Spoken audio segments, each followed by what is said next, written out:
નમસ્કાર મિત્રો, સ્વાગત છે અમારી ચેનલમાં। તો મિત્રો, આજે આપણે જાણીશું ગુજરાતના સૌથી ઊંચા પર્વત એટલે કે ગિરનારના ઇતિહાસ વિશે। તે પહેલાં જો તમે અમારી ચેનલને સબસ્ક્રાઈબ ના કરી હોય તો સબસ્ક્રાઈબ કરી લો, જેથી અમારા વિડીયો તમે જોઈ શકો સૌથી પહેલાં। તો ચાલો વિડીયોની શરૂઆત કરીએ। ગિરનાર પર્વત ગુજરાતના જૂનાગઢ શહેરથી 5 કિલોમીટર ઉત્તરે આવેલો પર્વતોનો સમૂહ છે।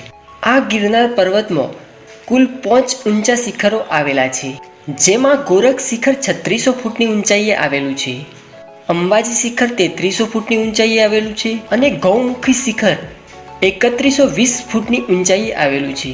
તેમજ જૈન મંદિર શિખર 3300 ફૂટની ઊંચાઈએ આવેલું છે અને વાડી પરબ 1800 ફૂટની ઊંચાઈએ આવેલું છે, જેથી ગિરનાર પર્વત એ ગુજરાતનો સૌથી ઊંચો પર્વત છે। અને વાત કરીએ ગિરનાર પર્વત ઉપર આવેલા મંદિરોની, તો ગિરનાર પર્વત ઉપર 866 મંદિર આવેલા છે અને પર્વત ઉપર એક ટોચ ઉપરથી બીજા ટોચ ઉપર જવા માટે પથ્થરોના દાદરા અને રસ્તાઓ બનાવવામાં આવ્યા છે। અને લોકમાન્યતા છે કે ગિરનારના કુલ 9999 પગથિયા છે। તો સૌ પ્રથમ આવતા ભવનાથ મંદિરમાં શિવની પૂજા થાય છે। અહીં નાગા બાવાઓ શિવરાત્રિ ઉજવવા આવે છે અને 4000 પગથિયા ઉપર પહોંચ્યા પછી પ્રથમ શિખર પહોંચવા માટે 800 પગથિયા બાકી રહે છે। ત્યારે આવતા સપાટ વિસ્તારમાં સુંદર જૈન મંદિરો પણ આવેલા છે।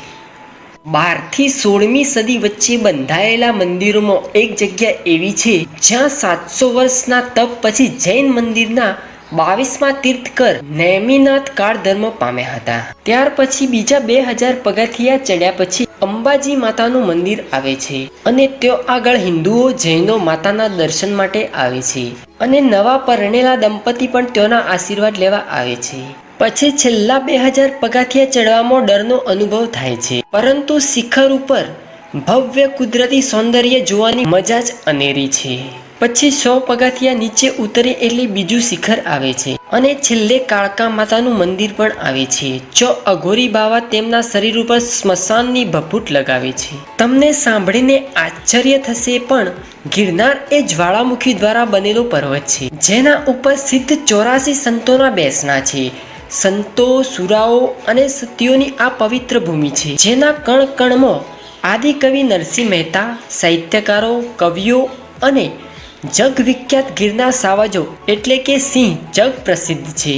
આ ગિરનાર પર્વતની ફરતે વર્ષોથી યોજાતી પરિક્રમા દર વર્ષે યોજાય છે, જેને લોકભાષામાં લીલી પરિક્રમા પણ કહે છે। આ ગિરનારની પરિક્રમા એ 36 કિલોમીટર લાંબી હોય છે અને 4 દિવસની હોય છે। આ પરિક્રમા કારતક સુદ 11 એટલે કે દિવાળીથી ચાલુ થાય છે અને પૂનમને દિવસે એટલે કે દેવ દિવાળીના દિવસે પૂર્ણ થાય છે। આ પરિક્રમા કેટલા સમયથી ચાલુ છે એની કોઈ પાક્કી માહિતી તો નથી, પરંતુ અગાઉના સમય સાધુ સંતો જ કોઈ પણ જાતના સરસામાન લીધા વગર કરતા હતા।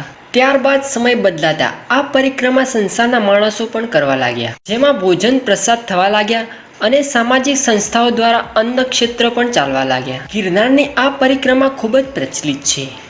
આ પરિક્રમાનું મહત્વ ખાસ તો એટલા માટે વધી જાય છે કે અલગ અલગ પ્રાંતના રીત રિવાજ અને પહેરવેશના લોકોની સાંસ્કૃતિક જોવાનો મોકો મળે છે। શહેરની તમામ સુખ સુવિધાથી, તમામ તણાવથી દૂર પ્રકૃતિના ખોળે અને જંગલની હરિયાળી વચ્ચે વહેતા ઝરણાઓની સાથે, કલરવ કરતા પક્ષીઓની સાથે પ્રકૃતિના ખોળામાં જીવનની ભાગદોડથી રાહત મેળવવા, તમામ પ્રકારના દુઃખ ભૂલીને આવનારા સમયમાં સત્યને પામવા માટે આ પગપાળા પરિક્રમા યોજાય છે। પરિક્રમા દરમિયાન ટેકરીઓ, ધૂળિયા રસ્તાઓ, ડુંગરો, નાના મોટા ઝરણાઓ, ખીલેલી વનરાઈઓ અને કુદરતી સૌંદર્ય જે કાશ્મીરની વાદીઓની યાદ કરાવે છે, જે યાત્રીઓને મંત્રમુગ્ધ કરે છે। અને આશરે 36 કિલોમીટરનો આ પગપાળા રસ્તો ક્યારે પૂર્ણ થઈ જાય છે અને થાક પણ ક્યાં ગાયબ થઈ જાય છે એ ખબર પડતી નથી। તો મિત્રો, આ હતો ગિરનારનો ઇતિહાસ। જો આ વિડીયો તમને પસંદ આવ્યો હોય તો લાઈક, શેર અને સબસ્ક્રાઈબ